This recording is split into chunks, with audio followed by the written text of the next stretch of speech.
Reactions are pouring in, even as Nancy Pelosi's visit to Taiwan is happening.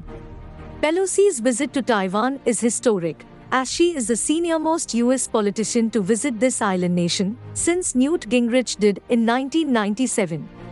Per the United States of America's Constitution, the Speaker of the House of Representatives is the second in line to the President's post, hence, Pelosi's visit has great significance.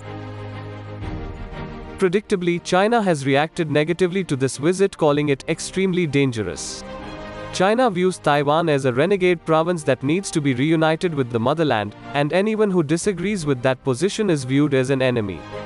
Taiwanese see themselves as the true government of China and the Chinese Communist Party as usurpers.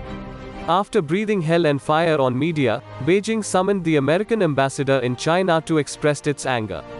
It has mobilized its army and is moving them with heavy weapons to its southern shores. Its military operations have surrounded the island nation with groupings. After cancelling all flights from Taiwan, Beijing has banned imports from 100 Taiwanese companies. China's cyber warriors have launched denial-of-service attacks on several Taiwanese government department websites. It flew fighter planes into Taiwanese airspace yesterday, prompting Taipei to scramble its jets to chase the intruders away. China's state-sponsored media and analysts have called for military action, from shooting down Pelosi's plane to invading Taiwan. The visit has bipartisan support in the US, where lawmakers from both sides of the political spectrum have stood up for her right to travel. The administration, while disapproving the visit in principle, backed Pelosi with military support. It sent into the zone 5 warships including an aircraft carrier.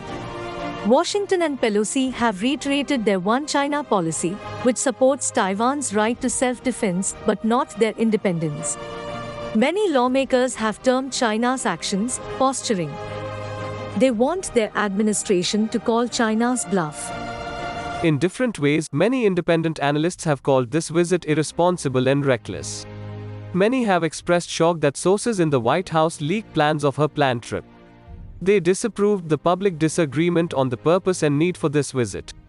Some observed that Pelosi is 82 years old and is planning to retire soon, so they labeled this visit as a swan song trip that would produce no benefit to Taiwan, China, or the US. In many ways, this trip has created more uncertainty in the world. The US massively miscalculated the capacity of the Afghan army to stand up to the Taliban. It overestimated its ability to fight in Syria. It underestimated the Russian response in Ukraine, Moscow's dexterity to obviate Western sanctions, and the world's opposition to kowtow to NATO's diktat of abandoning Russia. The American economy and those of its European allies are in serious trouble with soaring inflation, collapsing industries, tumbling consumption, logistics doom, energy uncertainty, and impending recession. The NATO alliance is already losing badly in its proxy war against Russia in Ukraine. It is running out of funds to support Kyiv. Many think tanks are questioning how long NATO can sustain this war. If China does initiate war, would the US and its allies participate militarily? Or would they focus only on empowering and enabling the Taiwanese to fight the dragon on their own? It is a question the USA may not be ready, willing, or able to answer. Communist China has fought 5 border conflicts with India, Vietnam, and Russia. Barring the one in 1962 against India, China has lost 2 against India, 1 each against Vietnam, and Russia.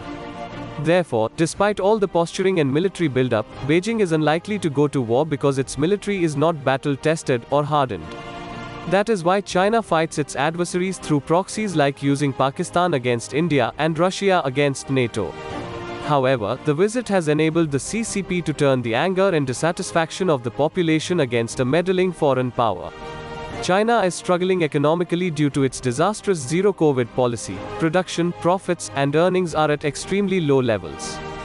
The economic crisis caused by debt crisis, collapsing real estate companies, and freezing of bank accounts have disaffected a large percentage of the population. Natural and man-made disasters are destroying the Chinese hinterland, and almost all of its agricultural growth for the year has been wiped out. This trip delivered a self-goal has erased from memory such blunders of the CCP. Napoleon once famously said, "Never interrupt an enemy when he is making a mistake." Apart from its economic weaknesses, the West has had a string of military losses since World War II. Vietnam, Somalia, Afghanistan, and Syria are just a few examples. Therefore, the West, especially the USA, has no appetite for war. That is why it keeps egging susceptible nations to fight proxy wars on its behalf. Georgia and Ukraine are prime examples of this strategy. NATO is now developing Taiwan, Poland, and the Baltic nations as the next set of proxies. NATO has been trying to cultivate New Delhi as a proxy against China, as it knows India is the only nation in the world that can win a blow-on-blow war against China. Despite all the drama in the Himalayan ranges, Beijing also fears this. Its strategy to use Pakistan, Sri Lanka, Bangladesh, Maldives, Bhutan, and Myanmar against India is crumbling, as all these states have nosediving economies and internal strife that they cannot control.